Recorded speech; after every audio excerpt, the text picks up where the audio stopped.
ಮೊಟ್ಟ ಮೊದಲಿಗೆ ಬ್ರಹ್ಮರ್ಷಿ ಪಿತಾಮಹ ಪತ್ರಿಜಿ ಗುರುಗಳಿಗೂ ಹಾಗೂ ಮಹಾತಾರ ಬಾಬಾರವರಿಗೂ ಮತ್ತು ಈ ವೇದಿಕೆಯ ಮುಖ್ಯ ಸಂಸ್ಥಾಪಕರಾದ ಡಾಕ್ಟರ್ ರಂಗನಾಥ್ ಗುರುಜಿಯವರಿಗೂ ನನ್ನ ಹೃತ್ಪೂರ್ವಕ ವಂದನೆಗಳನ್ನು ಸಲ್ಲಿಸುತ್ತಾ, ಹಾಗೆಯೇ ನನ್ನ ಗುರು ಹಿರಿಯರಿಗೆ, ನನ್ನ ತಂದೆ ತಾಯಿಗೆ, ಪ್ರಕೃತಿ ಮಾತೆಗೆ, ಭೂತಾಯಿಗೆ, ಆಶ್ರಮ ಶ್ರೀ ಯೂನಿವರ್ಸಿಗೆ ವಂದನೆಗಳನ್ನು ಅರ್ಪಿಸುತ್ತಾ, ಇವತ್ತು ನಾನು ತೆಗೆದುಕೊಂಡಿರುವ ಟಾಪಿಕ್ ಬಗ್ಗೆ ಮಾತಾಡಲು ಇಚ್ಛಿಸುತ್ತೇನೆ. ಮಾಸ್ಟರ್ಸ್, ಇವತ್ತು ನಾನು ಅಳಲೆಕಾಯಿ ಬಗ್ಗೆ ಸಮಗ್ರ ಜೀವನ ಶೈಲಿಯಲ್ಲಿ ಅಳಲೆಕಾಯಿ ಬಗ್ಗೆ ಮಾತಾಡಲು ಇಚ್ಛಿಸುತ್ತಿದ್ದೇನೆ. ಅಳಲೆಕಾಯಿಯಿಂದ ಏನೇನು ಪ್ರಯೋಜನ, ಆರೋಗ್ಯಕ್ಕೆ ಏನು ಪ್ರಯೋಜನ, ಅದನ್ನು ಹೇಗೆ ಸೇವಿಸಬೇಕು ಮತ್ತೆ ಅಂತ ಎಲ್ಲ ತಿಳಿಸ್ತೀನಿ. ನಾನು ಹೀಗೆ ನೋಡಿ ಯೂಟ್ಯೂಬ್ ನೋಡಿ ಸಂಗ್ರಹ ಮಾಡಿಕೊಂಡು ನಿಮಗೆ ತಿಳಿಸ್ತಾ ಇದ್ದೀನಿ ಮಾಸ್ಟರ್ಸ್. ಈಗ ಅಳಲೆಕಾಯಿ ನಿಮಗೆ ಒಬ್ಬೊಬ್ಬರಿಗೆ ಗೊತ್ತಿರ್ಬೋದು, ಇನ್ನು ಕೆಲವರಿಗೆ ಗೊತ್ತಿಲ್ಲದೇನೂ ಇರಬಹುದು. ಒಬ್ಬೊಬ್ರು ನೋಡಿರ್ತಾರೆ, ಅದೇನು ಅಂತ ಗೊತ್ತಿರಲ್ಲ. ಹಾಗಂತ ನಾನು ತರಿಸಿಟ್ಕೊಂಡಿದ್ದೀನಿ, ತೋರಿಸ್ಬೇಕು ಅಂತ. ಮತ್ತೆ ಅದನ್ನ ತೋರಿಸ್ತೀನಿ ಅಳಲೆಕಾಯಿ ಅಂದ್ರೆ ಏನು ಅಂತ. ಈಗ ಇದರಲ್ಲಿ ಏನೇನ್ ಗುಣಗಳಿದಾವೆ ಅಂದ್ರೆ, ಇದು ಶರೀರವನ್ನು ಶುದ್ಧೀಕರಿಸುವ ಗುಣ ಹೊಂದಿದೆ, ಮತ್ತೆ ಇದು ಒಳ್ಳೆಯ ಜೀರ್ಣಕಾರಿ, ಮತ್ತೆ ತಿಂದ ಆಹಾರದ ರಸವನ್ನು ಹೀರಿಕೊಳ್ಳಲು ಇದು ತುಂಬಾ ಸಹಾಯಕಾರಿಯಾಗಿದೆ. ಮತ್ತೆ ನಮ್ಮ ದೇಹದಲ್ಲಿರುವ ತ್ಯಾಜ್ಯ ವಸ್ತುಗಳನ್ನೆಲ್ಲ ಅತ್ಯುತ್ತಮವಾದ ಔಷಧಿಯಾಗಿದೆ. ಮತ್ತೆ ಹೊಟ್ಟೆಯಲ್ಲಿರುವ ಹುಣ್ಣುಗಳನ್ನು ನಿವಾರಿಸುತ್ತದೆ. ಮತ್ತೆ ಬಾಯಲ್ಲಿ ಹುಣ್ಣಾಗಿದ್ರು, ಈಗ ನಾವು ಬಾಯಲ್ಲಿ ಹುಣ್ಣಾದ್ರೆ ಬಸ್ಲೆ ಸೊಪ್ಪು ತಿನ್ಬೇಕು ಹಾಗೆ ಎಲ್ಲ ಅಂತೀವಲ್ಲ, ಅವಾಗ ಈ ಕಾಯಿಯನ್ನು ತೆಗೆದ್ಬಿಟ್ಟು ಅದನ್ನ ಅಲ್ಲಿ ಎಲ್ಲಿ ಹುಣ್ಣಾಗಿದೆ ಅಲ್ಲಿ ಹಚ್ಚಿದಾಗ ಆ ಹುಣ್ಣುಗಳು ನಿವಾರಣೆ ಆಗುತ್ತೆ ಮಿಸ್ಟರ್ಸ್. ಈ ಅಳಲೆಕಾಯಿಯಲ್ಲಿ 108 ಗುಣಗಳು ಇದಾವೆ ಅಂತ ಹೇಳ್ತಾರೆ. ಇದನ್ನು ಏನೇನ್ ಹೆಸರಲ್ಲಿ ಕರೀತಾರೆ ಅಂದ್ರೆ, ಇದನ್ನು ಹರಡು, ಕಾಡುಕಾಯಿ, ಕರಕ, ಹರಿಟಕಿ ಅಂತ ಕರೀತಾರೆ. ಇದರಲ್ಲಿ 5 ತರ ರಸವಿರುತ್ತೆ. ಇದರಲ್ಲಿ 5 ರಸ ಏನಂದ್ರೆ, ಆಯುರ್ವೇದದಲ್ಲಿ ಇದರಲ್ಲಿ 5 ರಸ ಯಾವುದು ಅಂದ್ರೆ, ಇದು ಕಹಿ, ಸಿಹಿ, ಒಗರು, ಹುಳಿ, ಖಾರ. ಅಂದ್ರೆ ಲವಣ, ಉಪ್ಪಿನಂಶ ಮಾತ್ರ ಇರಲ್ಲ. ಈ 5 ಇರುತ್ತೆ. ನಾನು ಅದಕ್ಕೆ ನೋಡೋಣ ಅಂತಾನೆ ಒಂದು ಜಜ್ಜಿ ಬಾಯಿಗೆ ಹಾಕೊಂಡೆ. ಒಗ್ರುನು ಇದೆ, ಸಿಹಿನೂ ಇದೆ, ಒಂಥರ ಚೆನ್ನಾಗಿ ಎಲ್ಲಾನು ಇದೆ ಅದರಲ್ಲಿ. ಅಳಲೆಕಾಯಿ ಎಲ್ಲ ಕಾಲದಲ್ಲೂ ಇದನ್ನ ಸೇವಿಸಬಹುದಂತೆ. ಮತ್ತೆ ಇದರಲ್ಲಿ ಆಯುರ್ವೇದದಲ್ಲಿ ಹೇಳ್ತಾರೆ, ಇದನ್ನು ಕಿಂಗ್ ಆಫ್ ಮೆಡಿಸಿನ್ ಅಂತ ಕರೀತಾರೆ. ಈ ಗಿಡಮೂಲಿಕೆಯಲ್ಲಿರುವ ಔಷಧಿ ಗುಣವನ್ನು ಯಾವ ಕಾಲದಲ್ಲಿ ಯಾವ ಆಹಾರದ ಜೊತೆ ತಿಂದ್ರೆ ಸೂಕ್ತ ಅನ್ನೋದನ್ನು ತಿಳಿಯೋಣ ಮಾಸ್ಟರ್ಸ್. ಈ ಅಳಲೆಕಾಯಿಯಿಂದ ಹೆಲ್ತ್ ಬೆನಿಫಿಟ್ಸ್ ಏನು ಅಂತ ತಿಳ್ಕೊಳ್ಳೋಣ ಅಂದ್ರೆ ಮಾಸ್ಟರ್ಸ್, ಅಂದಾಗೆ ಇದು ಹೊಟ್ಟೆ ಸಂಬಂಧಿತ ಕಾಯಿಲೆಗಳಿಗೆ ಇದು ರಾಮಬಾಣವಾಗಿದೆ. ಅಂದ್ರೆ ಅಜೀರ್ಣ, ಮಲಬದ್ಧತೆ, ಮೂಲವ್ಯಾಧಿಗೂ ಇದು ಉಪಯುಕ್ತವಾಗಿದೆ. ಮೂಲವ್ಯಾಧಿಗೆ ಈ ಮುಂಚೆ ಬೇರೆ ಬೇರೆ ಔಷಧಿ ತಗೊಂಡ್ರು ಹುಷಾರಾಗದೆ ಇರಬಹುದು, ಆದ್ರೂ ಅಷ್ಟು ಪರಿಣಾಮಕಾರಿ ಆಗದೆಯೂ ಇರಬಹುದು. ಅಂತವರಿಗೆ ಇದರಿಂದ ತುಂಬಾ ಪ್ರಯೋಜನಕಾರಿಯಾಗಿದೆ.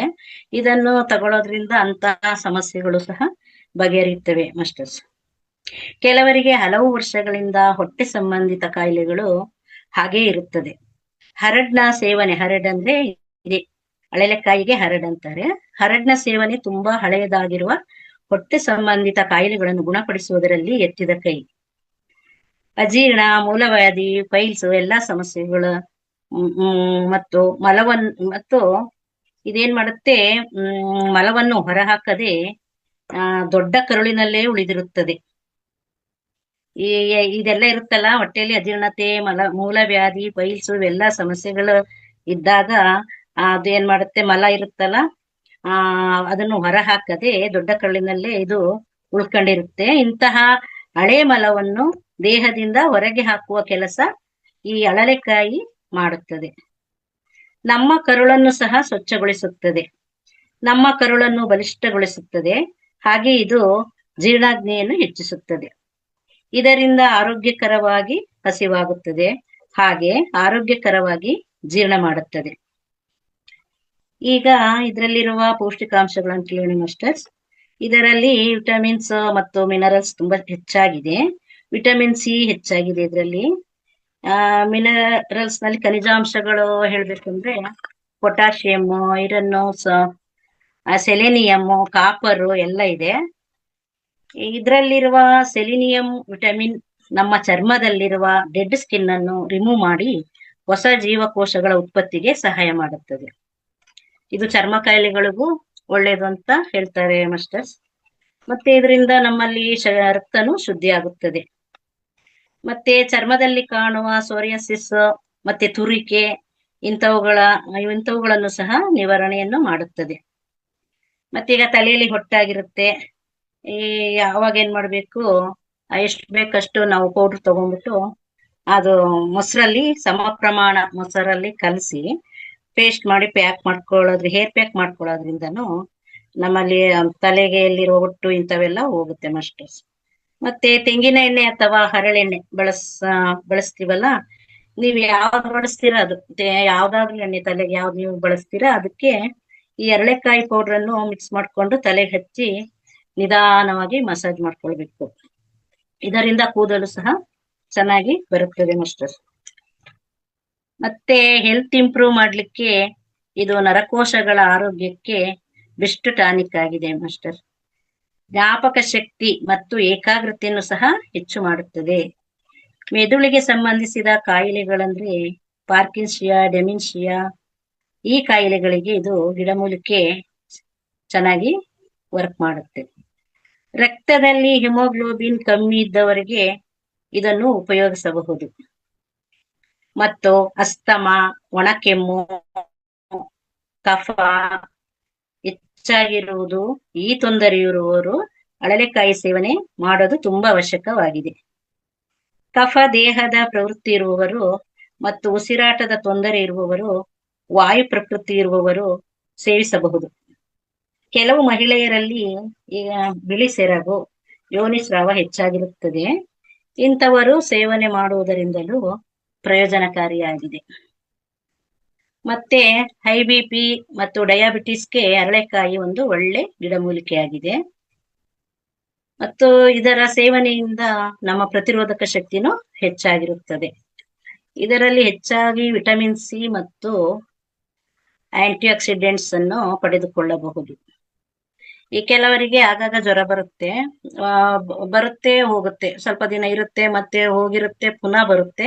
ಎಂತ ಹಳೆ ಜ್ವರ ಇದ್ರೂ ಇದರ ಸೇವನೆಯಿಂದ ಜ್ವರ ಹುಷಾರಾಗುತ್ತೆ. ಮತ್ತೆ ಹಾಗೆ ಇದು TB ಇದ್ದವರು ಅಳಲೆಕಾಯಿಯನ್ನು ಸೇವಿಸಬಹುದು. ಇನ್ನು ಅಗತ್ಯಕ್ಕಿಂತ ಹೆಚ್ಚಾಗಿ ನೀರಿನಂಶ ಜಾಸ್ತಿ ಇದ್ದಾಗ ಊತ ಬರೋದು ಸಹಜ. ಈಗ ಕೆಲವರಿಗೆ ಕಾಲಲ್ಲೆಲ್ಲ ಊತ ಇವೆಲ್ಲ ಇರುತ್ತೆ. ಇಂಥವರಿಗೂ ಸಹ ಅಳಲೆಕಾಯಿ ಪರಿಣಾಮಕಾರಿಯಾಗಿದೆ. ಮತ್ತೆ ತಲೆ ಸುತ್ತು ಇದ್ರೆ ಸಹ, ಮತ್ತೆ ವಾಮಿಟಿಂಗ್, ವಾಕರಿಕೆ ಇದ್ದಾಗ ಇದನ್ನು ಬೆಚ್ಚಗಿನ ನೀರಿನೊಂದಿಗೆ ಹಾಕಿ ಕುಡಿಯಬಹುದು.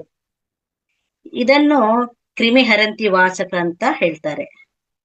ಮತ್ತೊಂದು, ಹೊಟ್ಟೆಯಲ್ಲಿ ಹುಳು ಆಗಿರ್ತವೆ, ಹೊಟ್ಟೆ ಹುಳ ಸಮಸ್ಯೆ ಇದ್ದಾಗ ಇದರ ಸೇವನೆ ತುಂಬಾ ಹೆಲ್ಪ್ಫುಲ್ ಆಗಿರುತ್ತೆ ಮಾಸ್ಟರ್ಸ್. ಇದು ಆಯುರ್ವೇದದಲ್ಲಿ ಹೇಳೋದಂದ್ರೆ 20ಕ್ಕೂ ಹೆಚ್ಚು ಕ್ರಿಮಿಗಳಿರ್ತವಂತೆ ಹೊಟ್ಟೆಯಲ್ಲಿ. ಅದರಲ್ಲಿ ಒಂದು ಹೊಟ್ಟೆ ಹುಳ. ಈ ಹೊಟ್ಟೆ ಹುಳವನ್ನು ಸಾಯಿಸಿ ಮಲದ ಮೂಲಕ ನಮ್ಮ ದೇಹದಿಂದ ಇದು ಹೊರಗಾಕುತ್ತೆ. ಇದು ದೊಡ್ಡವರು ಇರ್ಬೋದು, ಚಿಕ್ಕವರು ಇರ್ಬೋದು. ಇದನ್ನ ಏನ್ ಮಾಡ್ಬೇಕಂದ್ರೆ 6 ತಿಂಗಳಿಗೊಮ್ಮೆ ನಾವು ಹೊಟ್ಟೆ ಹುಳದ ಟ್ಯಾಬ್ಲೆಟ್ಸ್ ಅನ್ನು ತಿನ್ನುವುದು ಒಳ್ಳೆಯದು. ನಾವು ಅದನ್ನ ತಗೊಳ್ಳೋದೇ ಇಲ್ಲ ಮಾಸ್ಟರ್ಸ್, ಮರ್ತೇ ಬಿಟ್ಟಿರ್ತೀವಿ. ನೋಡಿ, ಇದ ತಗೊಂಡ್ರೆ ನಮ್ಮಲ್ಲಿರುವ ಹೊಟ್ಟೆ ಹುಳು ಅವೆಲ್ಲ ಸಾಹಿತ್ಯ ಅಂತ ಹೇಳ್ತಿದ್ದಾರೆ, ಬೇಡದ ಹೊಟ್ಟೆ ಹುಳುಗಳು. ಆದರೆ ಗುಳಿಗೆಗಳನ್ನು ತಿನ್ನೋದು ಒಳ್ಳೇದು. ಆಯುರ್ವೇದದ ಗುಳಿಗೆಗಳನ್ನೇ ತಿನ್ನಿ. ಅಳಲೆಕಾಯಿ ಸೇವನೆಯಿಂದ ಈ ಎಲ್ಲ ಹೆಲ್ತ್ ಬೆನಿಫಿಟ್ಸ್ ಗಳನ್ನು ನಾವು ಪಡೆದುಕೊಳ್ಳಬಹುದು. ಜೊತೆಗೆ ಅಳಲೆಕಾಯಿಯ ಸೇವನೆ ನಮ್ಮ ಇಂದ್ರಿಯಗಳನ್ನು ಅಂದ್ರೆ ಕಣ್ಣು, ಮೂಗು, ಬಾಯಿ, ಕಿವಿ ಮತ್ತು ಹಾಗೂ ಚರ್ಮವನ್ನು ಹೆಲ್ದಿಯಾಗಿ ಸ್ಟ್ರಾಂಗ್ ಆಗಿ ಮಾಡ್ಲಿಕ್ಕೂ ಹೆಲ್ಪ್ಫುಲ್ ಆಗಿದೆ. ಇದನ್ನು ಯಾರು ಉಪಯೋಗಿಸಬಾರ್ದು ಅಂತ ಅಂದ್ರೆ ಹೆಚ್ಚು ಬ್ಲೀಡಿಂಗ್ ಸಮಸ್ಯೆ ಇರುವವರು ಮತ್ತು ತುಂಬಾ ಚಿಕ್ಕ ವಯಸ್ಸಿನ ಮಕ್ಕಳು ಯೂಸ್ ಮಾಡಬಾರ್ದು. ಇದು ನೇಚರ್ ನಲ್ಲಿ ತುಂಬಾ ಉಷ್ಣದಿಂದ ಕೂಡಿದ್ದಾಗಿದೆ.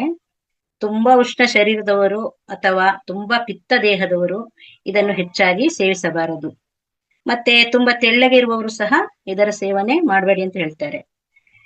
ಯಾವುದೇ ಆಗ್ಲಿ ಮಿತವಾಗಿ ಸೇವಿಸಬೇಕು, ಇಲ್ಲದಿದ್ರೆ ಸೈಡ್ ಎಫೆಕ್ಟ್ಸ್ ಕಾಣಿಸಿಕೊಳ್ಳುತ್ತೆ ಮಾಸ್ಟರ್ಸ್.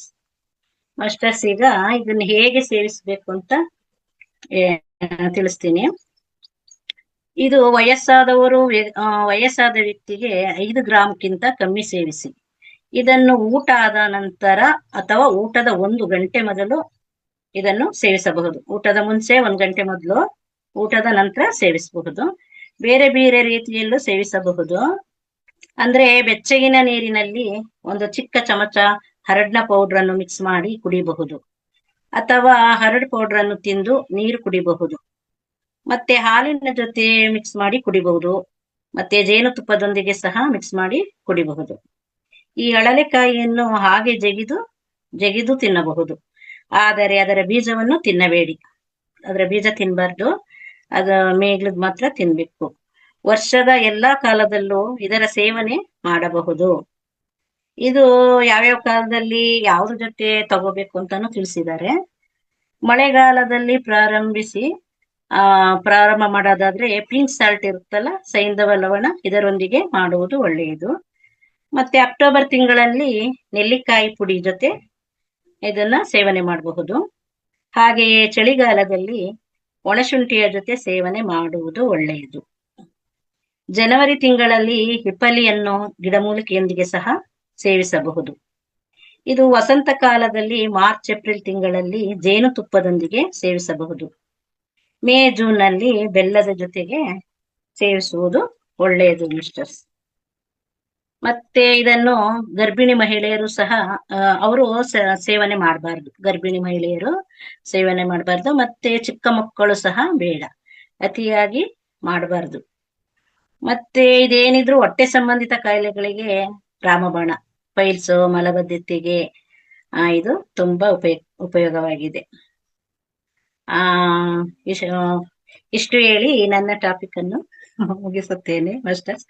ನನಗೆ ಹೀಗೆ ಅವಕಾಶ ಕೊಟ್ಟಿದ್ದಕ್ಕೆ, ಮಾಡಿಕೊಟ್ಟ ಈ ವೇದಿಕೆಗೆ ಹಾಗೂ ಅಶ್ವಿನಿ ಮೇಡಮ್ ಅವರಿಗೆ ಧನ್ಯವಾದಗಳು. Thank you. ಇಷ್ಟೊತ್ತು ವೀಕ್ಷಿಸಿದ ನನ್ನ ಎಲ್ಲ ಆತ್ಮಬಂಧುಗಳಿಗೂ ಧನ್ಯವಾದಗಳು. Thank you.